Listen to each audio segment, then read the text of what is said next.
Hello everyone, how are you? Okay, relax. You are fine. I'm also fine. Dear students, we are studying chemical reaction and equation. हम लोग पढ़ रहे हैं रासायनिक अभिक्रियाएं एवं समीकरण। सबसे पहले मैं रिमाइंड करवाऊंगा कि हमने प्रीवियस लेक्चर में पहले वाले वीडियोस में क्या स्टडी की। स्टूडेंट्स, पहले वाले वीडियो में हमने स्टडी की कि रासायनिक अभिक्रियाएं क्या होती है और रासायनिक समीकरण क्या होते हैं। तो रासायनिक अभिक्रियाओं का सीधा सा मतलब आपको समझ में आया कि दो या दो से अधिक पदार्थ या स्वयं एक कोई पदार्थ हो, कोई सबस्टेंस हो, कोई वस्तु रखी हो और उसमें कुछ इस प्रकार की अभिक्रिया हो, ताप मिले या दाब मिले और वो दो या दो से अधिक पदार्थ में डिस्ट्रीब्यूट हो जाए, बढ़ जाए, ठीक है, या उससे कोई एक नया पदार्थ प्राप्त किया जा सके, या दो चार पदार्थों को मिला दिया जाए और उसके बाद उससे एक या एक से अधिक पदार्थ पाया जा सके, ठीक है। तो ये जो नए पदार्थ मिलते हैं, नए पदार्थ प्राप्त करने की जो प्रक्रिया है, ये रासायनिक क्या कहलाती है? अभिक्रिया कहलाती है। और इन्हीं रासायनिक अभिक्रियाओं को व्यक्त करने का ढंग रासायनिक समीकरण कहलाता है, जिसको हम क्या करते हैं? केमिकल सिंबल के द्वारा रिप्रेजेंट करते हैं, ठीक है। इसके साथ साथ इसके कुछ गुणधर्म होते हैं कि इसके आकार में परिवर्तन हो जाता है, इसके रंग में परिवर्तन हो जाता है और इसके साथ साथ इसके मात्रा में भी कुछ कमी आ सकती है या बढ़ सकता है, ठीक। तो ये तो हुई रासायनिक अभिक्रिया और रासायनिक अभिक्रियाओं से होने वाले परिवर्तन। आज हम चर्चा करेंगे ये रासायनिक अभिक्रिया, इसको इससे मिला दो तो ये बन जाता है, या केवल एक पदार्थ हो और उस पदार्थ में कुछ ऐसी प्रक्रिया करो, गर्म करो या उसको ठंडा करो तो कुछ और बन जाता है। तो ये जो प्रक्रियाएं ये कितने प्रकार की होती हैं? तो कुछ मूलभूत प्रक्रियाओं के बारे में हम पढ़ेंगे, जिसे हम लिखेंगे अभिक्रियाओं के प्रकार। क्या लिखेंगे स्टूडेंट्स? अभिक्रियाओं के प्रकार। Types of reaction, types of reaction, अभिक्रियाओं के प्रकार, अभिक्रियाओं के प्रकार। अभिक्रियाओं के कुछ मूलभूत प्रकार हैं जो आपके NCERT सिलेबस में दिया हुआ है, मैं उनको आप लोगों को स्पष्ट कर दूंगा। देखिए, पहला जो प्रकार है, टाइप ऑफ रिएक्शन का मतलब समझ में आ गया ना, अभिक्रिया के प्रकार। कई प्रकार की प्रक्रिया होती है, जैसे कि मैंने आपको बताया कि एक अभिक्रिया है, जैसे जल है, जल को आप क्या करते हो? ओवर टेम्परेचर करके उसको 0 डिग्री सेल्सियस दे देते हो, बहुत कम टेम्परेचर हो जाता है उसका, तो क्या बन जाता है? बर्फ। तो एक अभिक्रिया से दूसरी कुछ चीज़ बनी। इसी तरह से दो जब पदार्थों को मिलाते हो तो एक तीसरा कोई पदार्थ बनता है, या 3 या 4 पदार्थों को मिलाते हो तो कोई एक पदार्थ बनता है। तो ये अभिक्रिया है। तो ये कितने प्रकार से इस प्रकार के हो सकते हैं, उन्हीं के बारे में हम लोग पढ़ने जा रहे हैं। तो अगली हेडिंग आप लोग राइट करेंगे, टाइप्स ऑफ रिएक्शन। क्या लिखेंगे? टाइप ऑफ रिएक्शन, अभिक्रियाओं के प्रकार। सबसे पहला जो रिएक्शन है NCERT के सिलेबस में है, वो है combination reaction. What? Combination reaction. और इसको हिंदी में बोलते हैं, क्या कहते हैं? संयोजन अभिक्रिया। संयोजन, सही ढंग से लिख दिया जाए, क्या? संयोजन अभिक्रिया। अब ये संयोजन अभिक्रिया क्या है? संस्कृत में एक लाइन है, आपको सुनाऊंगा, यथा नाम तथो गुणो। हो सकता है ये लाइन गड़बड़ हो, क्योंकि मैं साइंस का स्टूडेंट रहा, साइंस का टीचर भी हूँ। तो जिस प्रकार का नाम है उसी प्रकार का इसका गुण भी है। संयोजन, संयोजन का मतलब संयोज करना, संयोजन करना, कंबाइंड करना, जोड़ना। यानी कि ढेर सारे पदार्थों को जब हम एक पदार्थ बनाते हैं, संयोग करके कोई एक पदार्थ बनाए, ठीक है, कई पदार्थों को मिलाकर एक नया पदार्थ बनाए, तो उसे क्या कहेंगे हम? संयोजन अभिक्रिया कहेंगे। ऐसा भी इत्तेफाक हो सकता है ढेर सारी अभिक्रियाओं को, ढेर सारे पदार्थों को लेकर हम क्या करें? एक पदार्थ बनाए। हो सकता है एक के साथ और एक पदार्थ बन जाए, ऐसा भी हो सकता है। तो आपको सीधे तौर से समझना है कि जब कई पदार्थों को मिलाकर क्या बनाते हैं? जब कई पदार्थों को मिलाकर एक नया पदार्थ बनाते हैं तो उसे संयोजन अभिक्रिया कहते हैं। स्टूडेंट, शॉर्टली मैं लिखे दे रहा हूँ और आप लोगों को जैसे मैंने समझाया वैसे समझ लिया। आपकी जो NCERT बुक में है वो ये है, दो या दो से अधिक पदार्थ, पदार्थ का मतलब सबस्टेंस, दो या दो से अधिक पदार्थ मिलकर एक पदार्थ बनाए। क्या बनाए? एक पदार्थ बनाए, ठीक है। लाइक आपको मैं वो एग्जाम्पल दूंगा, लेकिन वो है नहीं, आपको समझने के लिए। जैसे आपने चीनी मिला दिया, पानी मिला दिया और लेमन मिला दिया, नींबू, उसके बाद आप क्या बनाते हैं? एक पदार्थ बनाते हैं, शरबत। एक ही नाम तो हुआ, शरबत। एक नाम हुआ, ढेर सारा नाम, शरबत, ठीक है, करेक्ट। तो दो या दो से अधिक पदार्थ मिलकर क्या बनाए, एक पदार्थ बनाए, उसे आप संयोजन अभिक्रिया कहेंगे। एग्जाम्पल के तौर पर देखिए हम क्या करने जा रहे हैं। आपको बनाना है सल्फर डाइऑक्साइड गैस। क्या बनाना है, सल्फर डाइऑक्साइड गैस, इसको SO2 कहते हैं, सल्फर डाइऑक्साइड। अब देखिए इसमें क्या है, सल्फर और ऑक्सीजन है, सल्फर और क्या है, ऑक्सीजन है। तो देखिए हमने क्या किया, सल्फर लिया और ऑक्सीजन लिया और दोनों को रिएक्शन करा के हमने बनाया, तो क्या बन गया, सल्फर डाइऑक्साइड। ठीक है, ये भी गैस है, ये भी क्या है, गैस है, और ये भी गैस है, और ये भी क्या है, गैस है। ठीक है, सॉरी, ये आपका सॉलिड होता है। तो ये सल्फर है और सल्फर में आपने ऑक्सीजन मिलाया, ऑक्सीजन मिलाने से क्या बन गया, सल्फर डाइऑक्साइड। क्लियर हो गया। तो कहने का मतलब ये दो पदार्थों को हमने मिलाया। ठीक है, पदार्थ का मतलब अणु भी हो सकता है, परमाणु भी हो सकता है, तत्व भी हो सकता है, ध्यान दीजिएगा।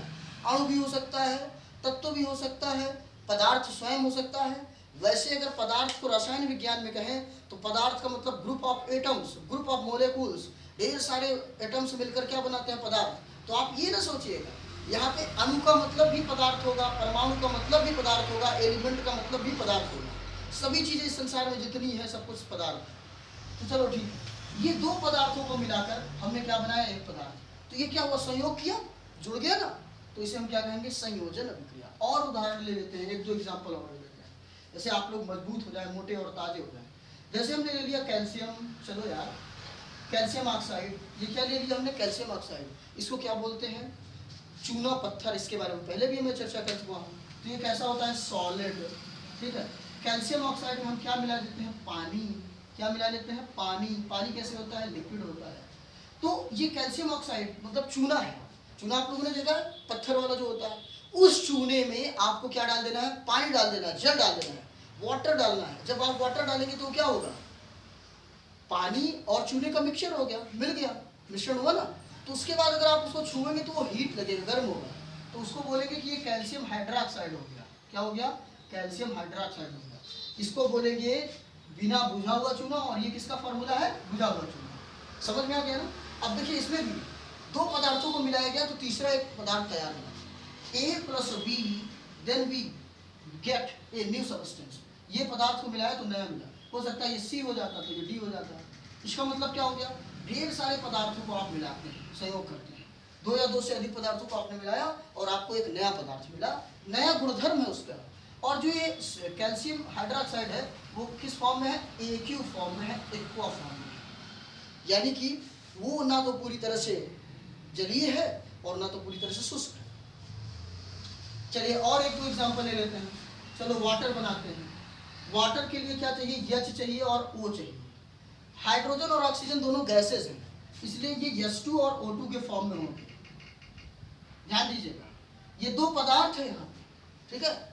वास्तव में हाइड्रोजन गैस और ऑक्सीजन गैस है, जिसको लेकर हमने बना दिया H2O। लेकिन इसको देखिए इक्वल करने के लिए, देखिए H2O हो गया, लेकिन यहाँ पे ऑक्सीजन 2 है, इससे पहले हमने 2 लगा दिया, 2 ऑक्सीजन हो गया, तो हाइड्रोजन इसमें क्या हो गया, 4, ये बैलेंस हो गया। तो ये गैस, दो गैसों को मिलाया और हमने बनाया लिक्विड। हमने क्या बनाया, लिक्विड। क्या बनाया, लिक्विड। समझ आ गया ना। तो देखिए गैस मिलकर क्या बनाते हैं, लिक्विड बनाते हैं। समझ आ रहा है ना आपको।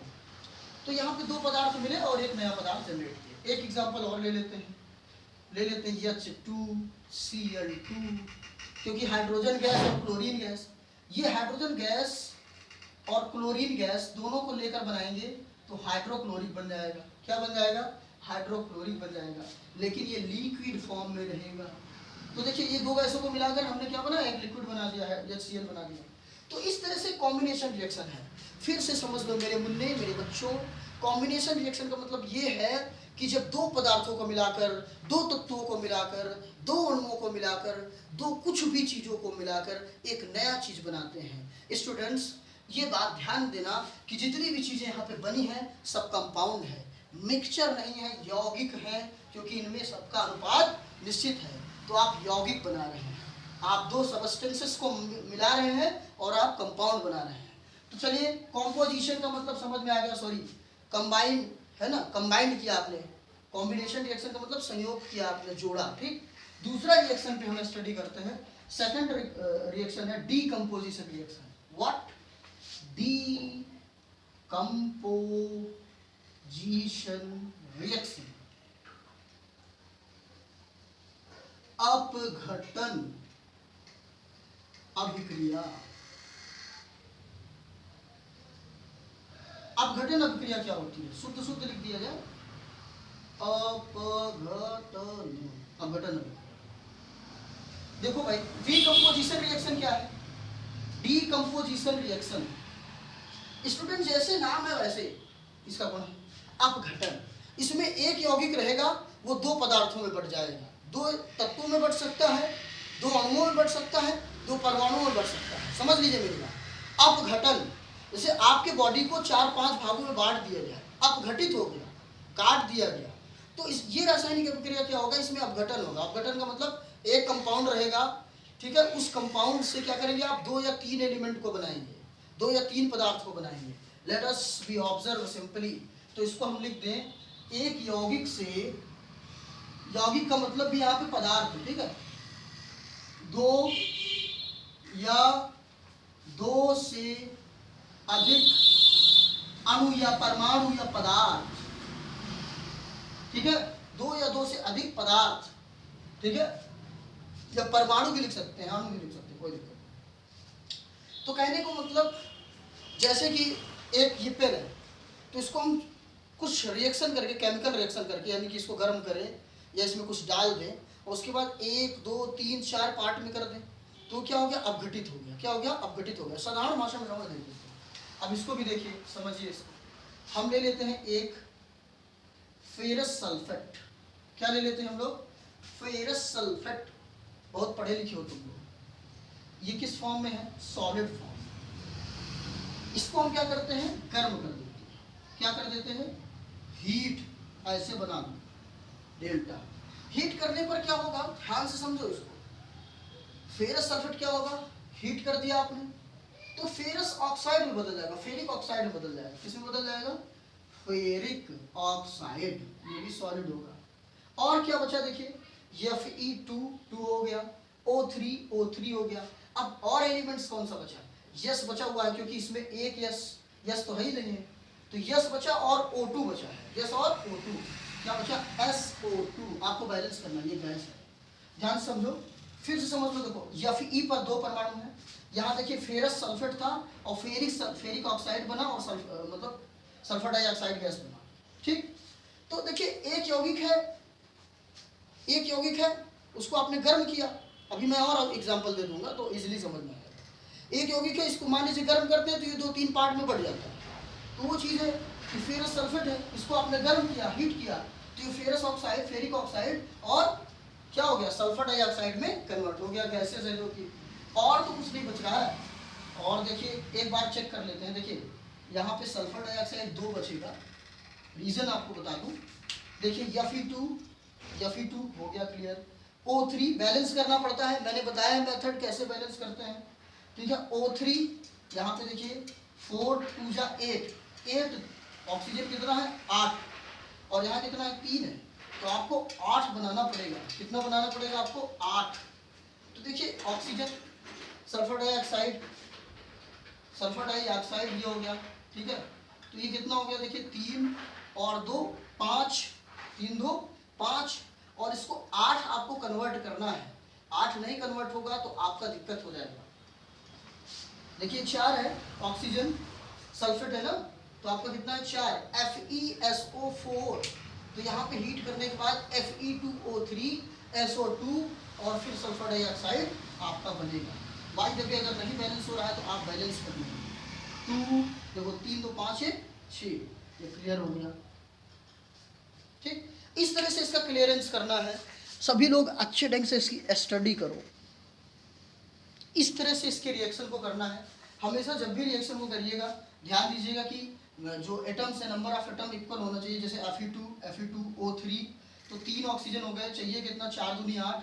8 चाहिए तो 3 ये हो गए, 2 5 5 3 8. इस तरह से आपका ये रिजल्टेंट आपको मिला. इसके बाद 1-2 एग्जांपल और ले लेते हैं जिससे कि आपको इजीली समझ में आ जाए और आसानी से समझ में आ जाए. जैसे कैल्शियम कार्बोनेट ले लेते हैं. चलिए ये सॉलिड होता है, इसको भी आपको क्या करना पड़ेगा, हीट। चाहे तो आप डेल्टा बना सकते हो, नो एनी प्रॉब्लम, इसमें कोई समस्या नहीं होती, आप हीट कर सकते हो। अब देखिए कैल्शियम कार्बोनेट ये है, तो इसको किस फॉर्म में कन्वर्ट करेंगे, इसको आप गर्म करेंगे, इसको क्या करेंगे, गर्म। तो कैल्शियम ऑक्साइड बना, इसको थोड़ा सा मैं ऐसे कर दे रहा हूँ, कैल्शियम ऑक्साइड बना। और क्या बचा आपका, देखिए कैल्शियम ऑक्साइड के साथ कार्बन डाइऑक्साइड बचा। तो ये तो किस फॉर्म में है, सॉलिड फॉर्म में, एस लिख दीजिए, और ये गैस फॉर्म में। फिर से चेक कर लीजिए, देखिए इसको हीट किया आपने, क्या किया, हीट किया, तो कैल्शियम ऑक्साइड और कार्बन डाइऑक्साइड, ठीक। इसको चेक कर लीजिए, calcium calcium, oxygen oxygen, CO2 CO2, ठीक है। तो इसको बिल्कुल चेक करना है कि किसी प्रकार से कोई गलती ना हो। कैल्शियम ऑक्साइड है तो कैल्शियम ऑक्साइड होना ही चाहिए, कैल्शियम कार्बोनेट है तो कार्बोनेट होना चाहिए।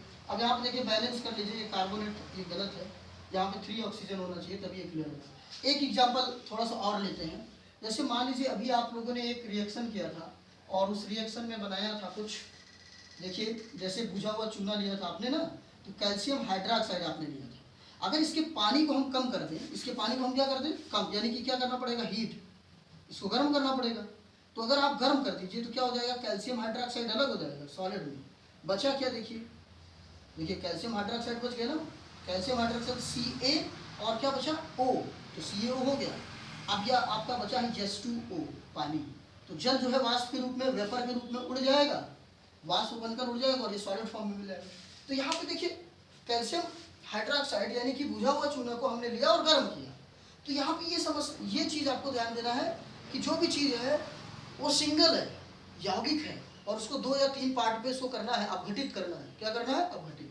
तो आपको सीधा सीधा मैंने लिख के बता दिया, एक यौगिक को 2 या 2 से अधिक पदार्थ के रूप में इसको विघटित करते हैं।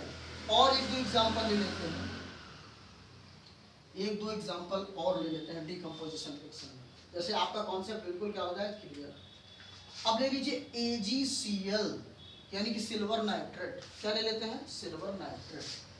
आपने ले लिया सिल्वर नाइट्रेट, और सिल्वर नाइट्रेट ये किस फॉर्म में होता है, सिल्वर, सिल्वर माने चांदी, चांदी का क्या है, नाइट्रेट है, तो ये सीधी सी बात है सॉलिड फॉर्म में होगा। अब देखिए AgCl आपने ले लिया तो क्या बनेगा, देखिए Ag अगर Cl लिया आपने तो आपको कुछ करना पड़ेगा, इसको सनलाइट में आपको यूज करना पड़ेगा, सनलाइट, यानी यहाँ भी आपको टेम्परेचर देना पड़ रहा है। तो क्या हो जाएगा, Ag और Cl में कन्वर्ट हो जाएगा। Cl कभी हो नहीं सकता क्योंकि क्लोरीन गैस है, इसलिए इसको बैलेंस करना पड़ेगा। इस तरह से थोड़ा सा इसका बैलेंस करना भी ठीक से सीखिए।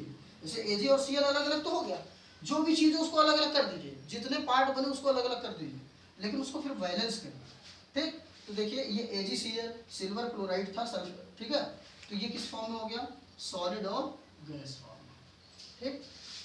हीट करने पर क्लियरली समझ आया।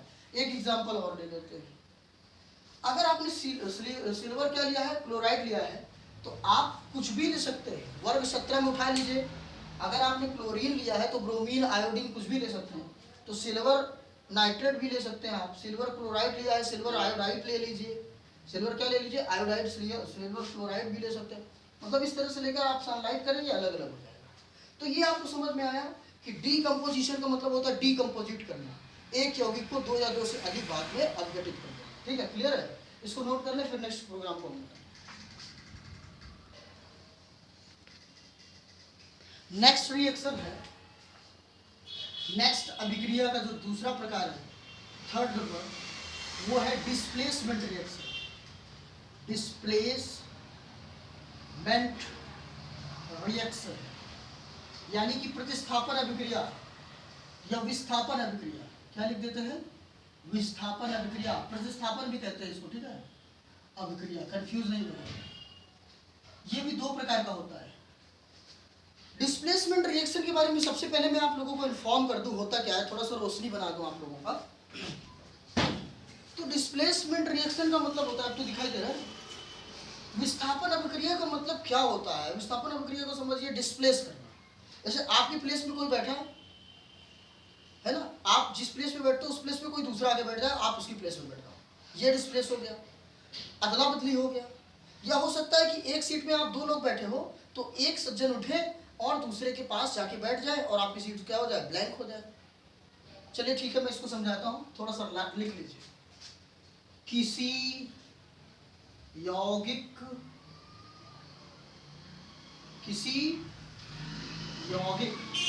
जितना भी आप पढ़ोगे यहाँ कंपाउंड ही पढ़ोगे, के अणु के किसी एक परमाणु अथवा परमाणुओं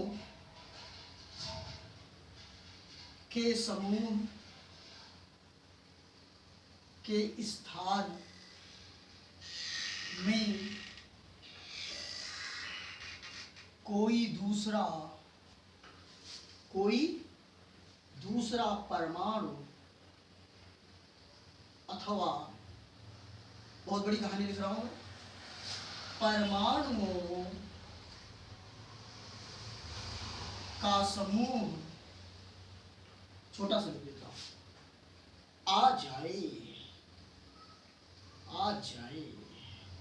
बस करो। देखो विस्थापन अभिक्रिया क्या है। देखो कोई एक यौगिक है, समझो, थोड़ा सा मैं एक एग्जांपल ले रहा हूं, थोड़ा समझो इसको। ऐसे ये AB है, ठीक है, समझो इस बात, ये AB है, ध्यान से समझना। और ये जो AB है इसके साथ C रिएक्शन करता है। क्या करता है? C रिएक्शन करता है। AB के साथ क्या रिएक्शन करता है? C। ध्यान समझना, AB के साथ रिएक्शन करता है C। तो ऐसा होता है घटना कि AC हो जाता है और B बेचारा इकलौता बचता है, अकेला हो जाता है। मेरी बात समझ आ रही है? देखिए A और B है।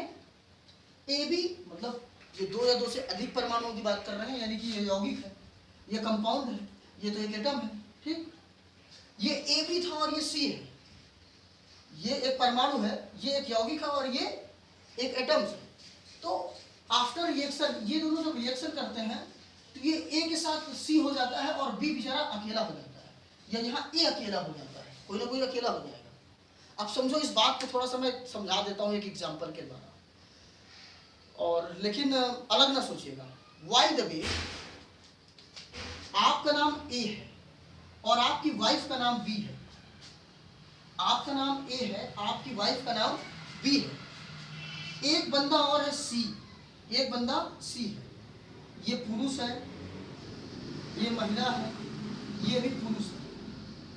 और ऐसा कुछ होता है कि A और C साथ में हो जाते हैं, B भाग जाता है। अब ये बड़ी एंटरटेनमेंट वाली बात होगी, महिला पुरुष। देखिए A की शादी B के साथ होता है, लेकिन वहां पे C पहुंच जाता है। वहां क्या पहुंच जाता है? C भी पुरुष है, ये भी पुरुष है, B भी पुरुष है और C भी पुरुष है। तो C ज्यादा मजबूत है। C क्या है? मजबूत। वो कहता है ऐसा है कि तुम्हारी शादी इसके साथ नहीं हो सकती, तुम्हारी शादी इसके साथ, A के साथ नहीं हो सकती, इसके साथ शादी केवल मैं ही करूंगा, ठीक है। तो ये जो है A जबरदस्ती इसको खींच के ले जाता है, जबरदस्ती क्या करता है? A को ये B से छुड़ा ले जाता है और A C हो जाता है। मेरी बात समझ में आ गई होगी। वाई द वे आपकी शादी किसी के साथ होती है, फिर उस लड़की को जबरदस्ती कोई लेके चला जाता है और उसके साथ शादी कर लेता है। ये केवल एंटरटेन के लिए है, लेकिन इसकी समरी है, ये रिजल्ट तभी समझ में आएगा। यानी दो की शादी हुई, लेकिन ऐसी कोई घटना घटी कि उस औरत को कोई दूसरा ले गया जो मजबूत था और वो बेचारा अकेला बच गया। It is known as the displacement reaction. इसे हम क्या कहते हैं? विस्थापन या प्रतिस्थापन अभिक्रिया, ठीक है। मैं एग्जांपल देके समझा रहा हूँ, ये बात तो समझ में आ गई होगी, क्योंकि आप लोग इसी तरह की भाषा ज्यादा समझ जाते हैं। सपोज करिए जिंक है, एग्जांपल में क्या है? जिंक, और एक मैरिज कपल है, दिस इज मैरिज कपल, शादीशुदा लोग। लेकिन ऐसी घटना होती है कि जिंक मजबूत है, सल्फेट को लेकर भाग जाता है, तो बचता क्या है?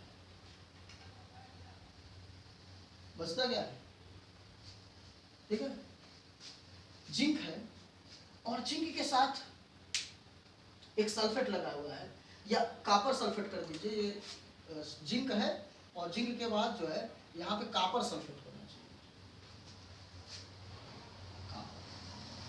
देखिए जिंक Zl सब किस ब्लॉक में है? सब D ब्लॉक के में। जिंक का जो एटॉमिक नंबर होता है 30। कॉपर का जो है एटॉमिक नंबर कितना होता है 29, ये 29 है, ये 30 है, तो कौन शक्तिशाली हुआ, ये शक्तिशाली हुआ ना, इसका भार भी ज्यादा है, ताकत भी ज्यादा है, इसका ताकत कम है, तो ये इसको घसीट लेगा, ये इसको क्या किया, घसीट लेगा, जिंक के साथ सल्फेट हो गया, जिंक के साथ क्या लिया, हो लिया सल्फेट, और ये कॉपर बेचारा अकेला रह गया। समझ पा रहे हो ना मेरी बात? तो देखिए इस तरह की घटनाएं होती हैं, क्योंकि ये ज्यादा जिंक जो है कॉपर से ज्यादा पावरफुल है। इसके बाद एक एग्जांपल और लिख लेते हैं, लोहा, ये बहुत ही खतरनाक चीज है, ये सल्फेट, ये सॉलिड फॉर्म में है, और ये भी आपका है ना एक्वा फॉर्म में, ये भी एक्वा फॉर्म में, ये भी सॉलिड, ये फिर आपका आयरन हो गया। आयरन जो है ये कॉपर सल्फेट, इसको भी ले लेते हैं।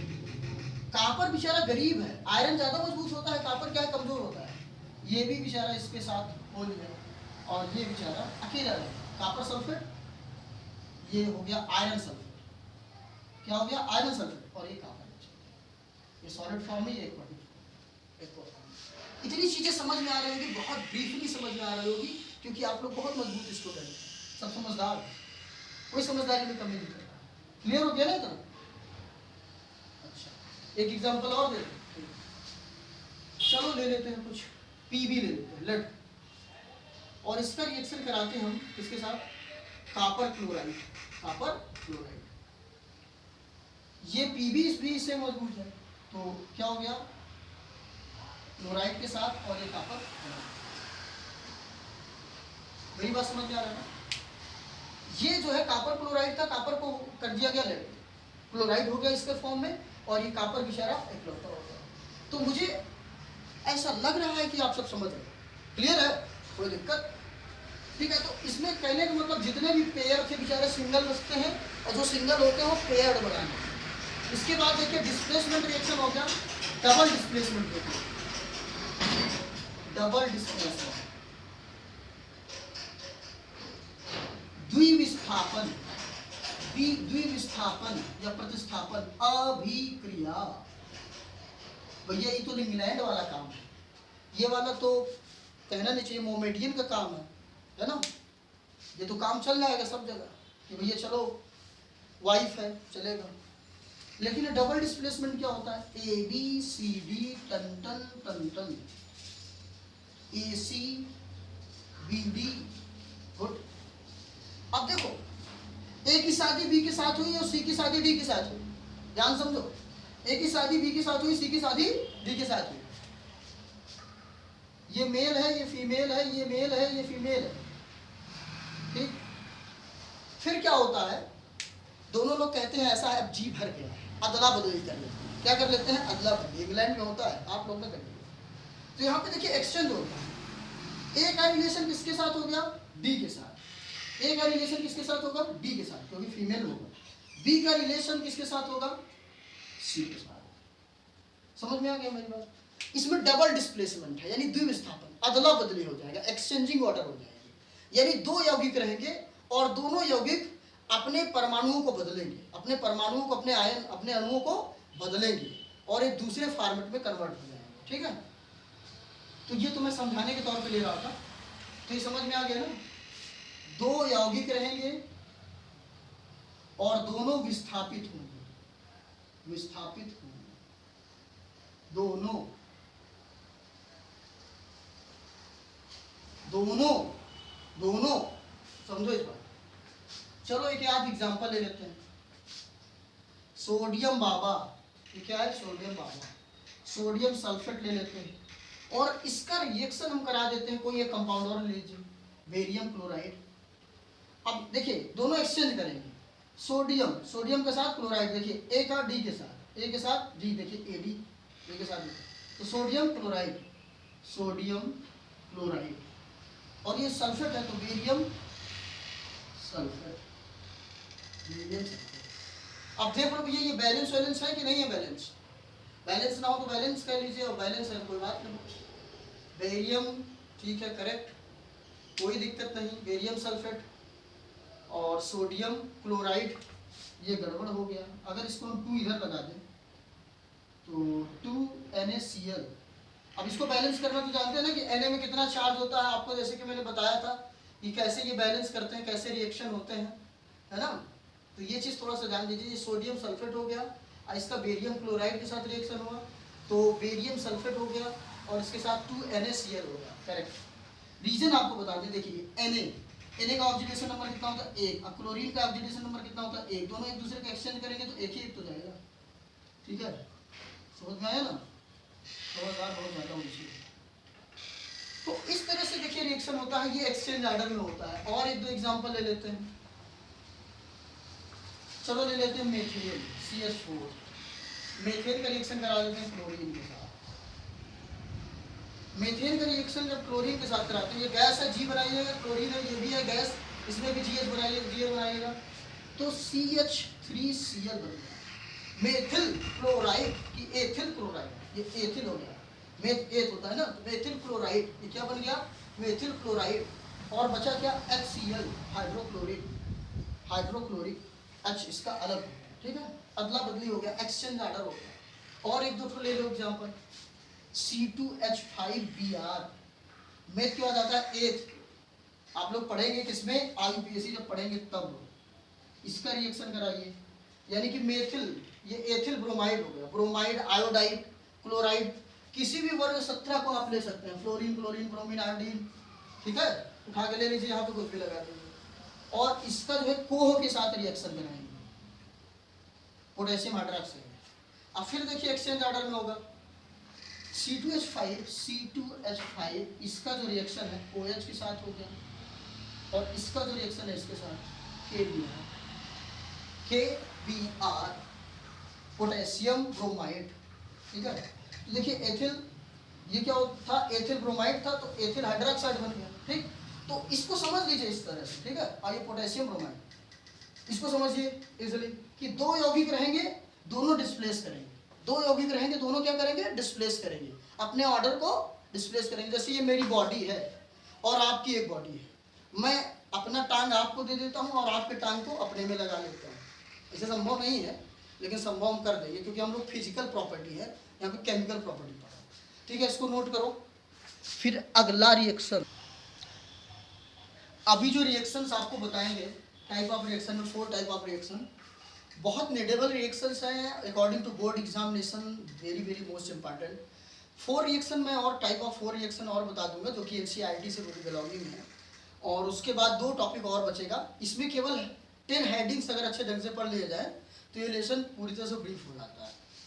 Now we are once again we start. इसके बाद आता है एक्सोथर्मिक रिएक्शन, इसको क्या बोलते हैं ऊष्मा, ऊष्मा क्या बोलेंगे छेपी, ऊष्मा छेपी, हिंदी वाली बुक में देख लीजिएगा। एक्सोथर्मिक रिएक्शन क्या होता है, इसमें ऊष्मा निर्मुक्त होगी, ऊष्मा क्या होगी निर्मुक्त होगी। निर्मुक्त मतलब जैसे तुम लोग छोड़ते हो ऊष्मा, गैस छोड़ते हो ना, मुंह फाड़ देते हो है ना, नाक से निकालते हो, तो इसमें ऊष्मा निर्मुक्त होगी। समझो इस चीज़ को थोड़ा सा मैं समझा दूँ। जैसे आप खाना खाते हो, क्या करते हो खाना खाते हो कि नहीं खाते हो, सब लोग खाते हो। खाना खाने के बाद आपको एनर्जी फील होती है, क्या फील होती है एनर्जी, ऊष्मा मुक्त हुई कि नहीं हुई, तो इसको बोलेंगे हम ऊष्मा छेपी, ऊष्मा निर्मुक्त होगी, मुक्त होगी, निकलेगी। ठीक है, चलो हम देख लेते हैं थोड़ा सा। जैसे हम 2H2O ले लेते हैं एग्जाम्पल में, हाइड्रोजन ले लेते हैं, हाइड्रोजन गैस और ऑक्सीजन गैस ले लेते हैं, तो ये वाटर बनता है। क्या बनता है वाटर, इसके साथ साथ हीट मिलता है, क्या मिलता है हीट, कितना 136.8 किलो कैलोरी।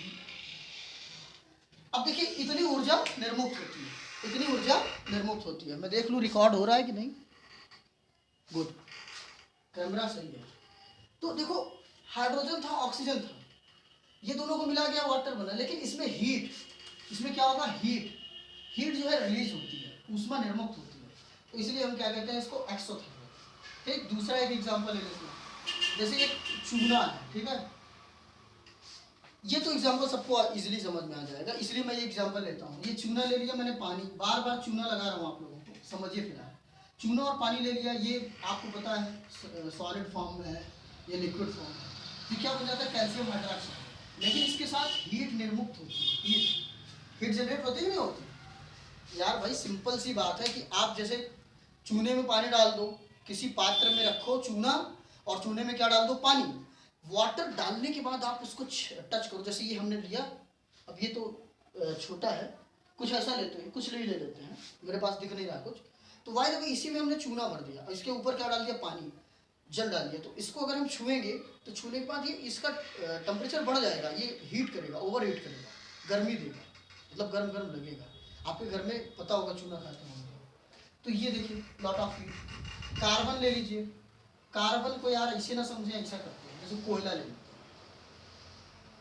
कायला, कोयला, कोयला का दहन, वाह क्या हिंदी, कोयला का दहन, कोयला सी, ऑक्सीजन की आवश्यकता पड़ेगी, सॉलिड, इसको जलाओगे तो क्या होगा, कार्बन डाइगैस, और इसके साथ हम कह रहे हैं लकड़ी आप जलाते हो, जब आप लकड़ी जलाते थे 5 दिन हो गए, अपने जलाते, अब सबके यहाँ गैस नहीं है, उसको जलाने के बाद क्या होता है, उसमें देखिएगा गैसेस निकलती है, गैस निकलती है ना, धुआं निकलता है, वो गर्म होता है, क्या होता है, गर्म। तो ये हम कहेंगे कि ये हीट देगा, क्या देगा, हीट देगा, ऊष्मा देगा, क्या देगा, ऊष्मा, कार्बन डाइऑक्साइड के साथ। कोयले को किसी को जलाओगे तो हीट तो देगा ही, है ना, ऊष्मा तो निष्कर्षित होगी, तो ये ऊष्मा का निर्मुक्त हो गया। ठीक, इसके बाद इसी का एक भाई है, विरोधी भाई उल्टा, उसको बोलते हैं एंडोथर्मिक रिएक्शन, ऊष्मा शोषी, ऊष्मा शोषी, हिंदी एक बार देख लेना भैया, अभिक्रिया, अभिक्रिया, इसमें भी अभिक्रिया लिख देना, क्या लिख देना, अभिक्रिया। तो इसमें क्या होगा, इसका एक एग्जांपल लेते हैं, इसमें ऊष्मा का अवशोषण होगा, अवशोषित, अवशोषण होगा, किसका, ऊष्मा का, कहेंगे प्यार से नहीं लिखा है मास्टर, लोग प्यार से लिखिए, ऊष्मा का अवशोषण होगा, ऊष्मा का क्या होगा, अवशोषण होगा। देखो ऊष्मा का अवशोषण कैसे होता है, कैसे एब्जॉर्ब करेगा, थोड़ा देखो ध्यान से। ये हमने ले लिया नाइट्रोजन गैस, ये ले लिया हमने ऑक्सीजन गैस, दो चीज, दोनों गैस ले लिया, और इसके साथ साथ इसमें कुछ कैलोरी में जो है एनर्जी भी होती है, 4.2 किलो कैलोरी भी, और इसका जो फॉर्मेट है, इसको जब सबको मिला लिया गया तो ये बन गया क्या, 2NO, 2 क्या बन गया, NO,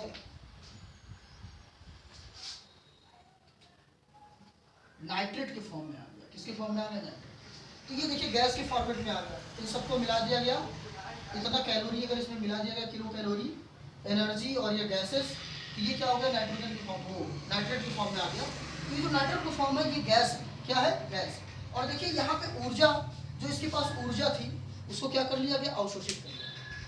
थोड़ा सा मैं समझाने का प्रयास करता हूँ, जैसे मान लीजिए मेरा हाथ बहुत गर्म है और मैं आपके हाथ में ऐसे रख देता हूँ, तो इसकी जो गर्मी है वो इसमें क्या होगी, चली जाएगी, एक्सचेंज हो जाएगी, चली जाएगी कि नहीं चली जाएगी। अगर ये बहुत ठंडा है, आइस है, तो इसकी पूरी गर्मी इसमें आइस में चली जाएगी, तो ऊष्मा का क्या हो गया, अवशोषण हो गया। नहीं समझ आ रहा है, जैसे मेरा हाथ बहुत गर्म है, उसको मैंने बर्फ में रख दिया, तो बर्फ में पूरी इसकी हीट क्या होगी, चली जाएगी, चली जाएगी कि नहीं चली जाएगी। मान लीजिए कोई एक पदार्थ ले लीजिए आप, कोई बर्तन ले लीजिए, उस बर्तन को आप हीट करिए, गर्म कर लीजिए, गर्म करने के बाद उसको जल में रख दीजिए, पानी में रख दीजिए, तो क्या होगा, उसकी हीट पानी एक्सेप्ट कर लेगा। मेरी बात समझ में आ रहा है, ये हो गया ऊष्मा का अवशोषण। ऊष्मा का क्या हो गया, अवशोषण। बहुत ज्यादा मत परेशान हो, और लिख देते हैं, तो पेंटा वाला एक तो लिख देते हैं, पेंटाक्लोराइड, पेंटाक्लोराइड के साथ साथ हीट भी होता है। अब ये जब कॉम्बिनेट हुआ, ये जब किया, तो after reaction what can be held, pentachloride, pentachloride, pentachloride हो गया, तो कुछ और बचना चाहिए, क्लोरीन, क्लोरीन होगा तो क्लोरीन गैस होना चाहिए, क्या होना चाहिए, क्लोरीन गैस होना चाहिए। तो यहाँ पे समझिए ये पेंटाक्लोराइड है, ठीक है, पेंटाक्लोराइड, तो पेंटाक्लोराइड को हीट किया गया, तो ये क्लोरीन गैस तो निकल गई, और ये पेंटाक्लोराइड के रूप में बचा, ठीक है। क्लोरीन में एक होता है, इसमें एक, यानी कि रिएक्शन करके एक, ठीक, या तो इसको 2 बना लीजिए, तो यहाँ 2 बनाना पड़ेगा, ये 3 2 कितना हो गया, 6, 3 2 कितना हो गया, 6, तो P कितना हो गया, 2, करेक्ट। क्लोरीन कितना हो गया, 6, तो यहाँ पे कितना आपने राइट किया, 4, तो यहाँ लिख दीजिए Lc, चलेगा, कोई दिक्कत नहीं। देखो क्लोरीन हो गया 4, 4 4 8, यहाँ पे क्लोरीन कितना है, 6, तो काहे तो लिख दिया, अब 6 है ना,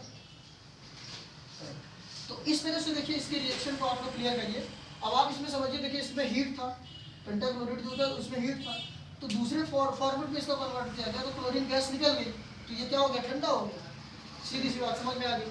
अब दो रिएक्शन और मैं समझा देता हूँ, ठीक है, दो रिएक्शन और क्लियर कर देता हूँ, बहुत जल्दी बताऊंगा, परेशान ना हो, बहुत जल्दी बताऊंगा।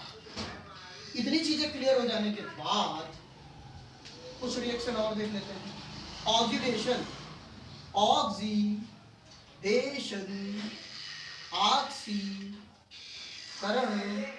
लेकिन ऑक्सीकरण तो ठीक है, इसको एनसीईआरटी की बुक में लिखा है उपचयन। क्या लिखा है, उपचयन। तो परेशान मत हो जाइएगा, क्योंकि आपकी परेशान आत्मा परेशान हो जाती है। तो ऑक्सीडेशन, उपचयन, अब ये कैसे होगा, देखो भाई समझो इसको, ऑक्सीडेशन कैसे होगा।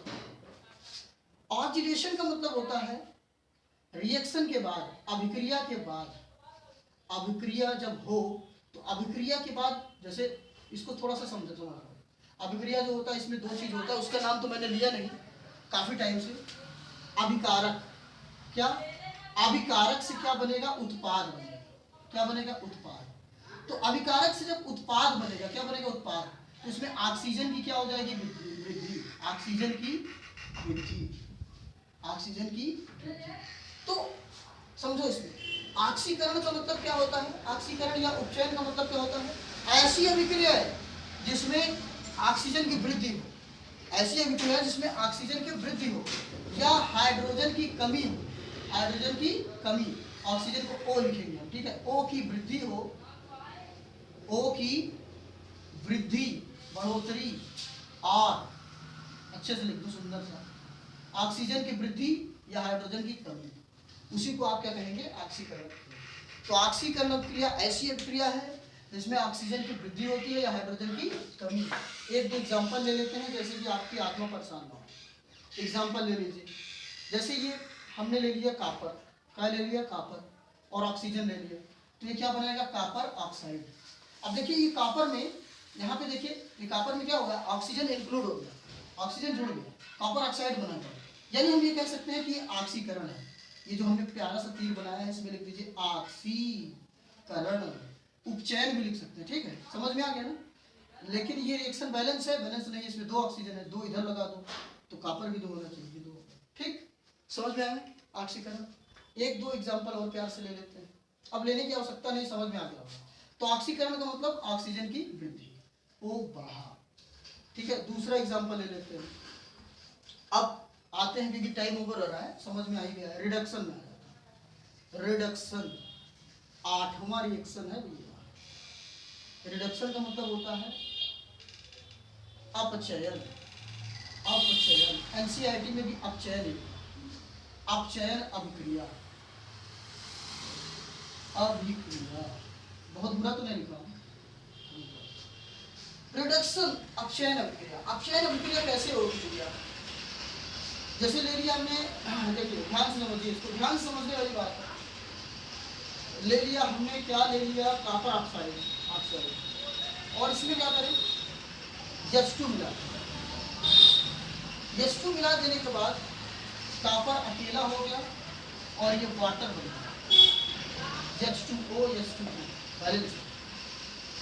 ध्यान से समझो भाई इसको, हमने क्या किया,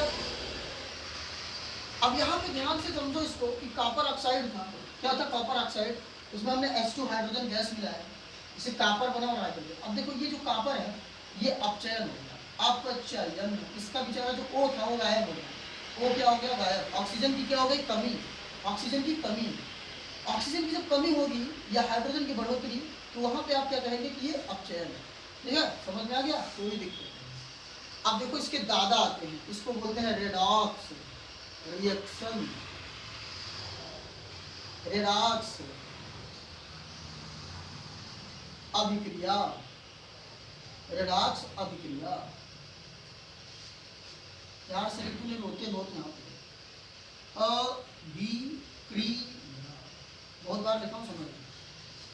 अब ये समझो रेडॉक्स, रेडॉक्स का मतलब ये री आ गया और ऑक्स का मतलब ऑक्सीजन आ गया, यानी कि जिसमें ऑक्सीकरण अपचयन दोनों, ऐसी अभिक्रिया जिसमें ऑक्सीकरण प्लस अपचयन। इस ऐसी रासायनिक अभिक्रिया जिसमें ऑक्सीकरण अपचयन दोनों, तो उसे आप क्या कहेंगे, रेडॉक्स अभिक्रिया कहेंगे। तो इसमें क्या होता है, इसको तो लिखा हमने नहीं, अपचयन अभिक्रिया में हाइड्रोजन की वृद्धि, ऑक्सीजन की कमी या ऑक्सीजन की वृद्धि, ठीक है। अब देखो ऑक्सीकरण अपचयन, ऐसा कोई रिएक्शन लिखो जिसमें ऑक्सीकरण अपचयन दोनों हो। जैसे हम ले लेते हैं कॉपर ऑक्साइड ले लेते हैं, कॉपर ऑक्साइड बहुत बार लिया हमने, जिंक ऑक्साइड ले लेते हैं और इसमें कॉपर ले लेते हैं। यहाँ पे देखो आफ्टर रिएक्शन क्या हो जाता है, जिंक, जिंक अलग हो जाता है और ये क्या हो जाता है, कोबाल्ट। अब क्या ये ऑक्सीकरण अपचयन अभिक्रिया है?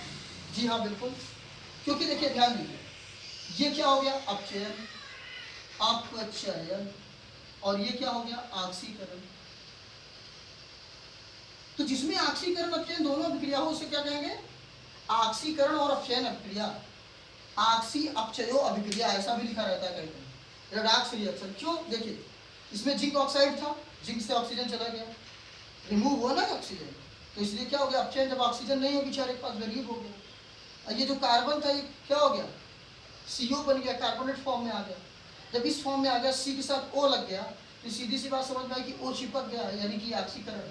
तो जहाँ अपचयन और ऑक्सीकरण दोनों अभिक्रिया हो उसको हम बोलेंगे रेडॉक्स रिएक्शन। ओके स्टूडेंट्स, समझ में आया? चलिए ठीक है, मैं 8 प्रकार के रिएक्शन को बताया, सबको एक बार रिमाइंड कर दूं क्या। सबसे पहले मैंने बताया कौन सी रिएक्शन पता है आपको, संयोजन अभिक्रिया, फिर आपको मैंने ठीक है विस्थापन अभिक्रिया, फिर द्विविस्थापन अभिक्रिया, बताया कि नहीं बताया, ठीक। इसके बाद आपने ऊष्माक्षेपी ऊष्माशोषी अभिक्रिया पढ़ा, इसके बाद आपने ऑक्सीकरण अपचयन अभिक्रिया पढ़ा। इस तरह से कुल मिला के ओवरऑल 8 अभिक्रियाओं को आपने पढ़ा। एक बार रिमाइंड कर लीजिएगा। डियर स्टूडेंट्स, मैं आपको फिर से बता दूं, इसके बाद का जो टॉपिक है बहुत इंपॉर्टेंट है, रेंसिडिटी एंड कोरेजन्स। कोरेजन का मतलब होता है संक्षारण और रेंसिडिटी का मतलब होता है, सोचना पड़ेगा, रेंसिडिटी का मतलब होता है जो पदार्थों में खट्टापन आ जाता है, जैसे दाल रख दीजिए खट्टापन आ जाता है, वो सब चीज़ें, तो उसको बोलते हैं दुर्गित गंधिता, ऐसा ही कुछ नाम है ना, गंधिता। तो मैं 2 टॉपिक है उसके बारे में नेक्स्ट, ठीक है, एपिसोड में या नेक्स्ट लेक्चर में डिस्क्राइब करूंगा। आप लोग इतना नोट कर लीजिएगा, ठीक है। और जहाँ भी दिक्कत होगी बताइएगा, मैं PDF फाइल आप में सेंड कर दूंगा, जिससे आपको प्रॉब्लम नहीं होगी। जो भी कंप्लेंट है या जो भी चीज़ें मिसअंडरस्टैंडिंग हो रही है, नहीं समझ आ रही है, गलत फहमियाँ हो रही हैं, उसको आप लोग कमेंट सेक्शन में करिएगा और लाइक ज़रूर कर दिया करिए अगर आपको अच्छा प्यारा लगे तो, ठीक है। Okay bye, see you and we meet in next video and next episode. Thank you very much.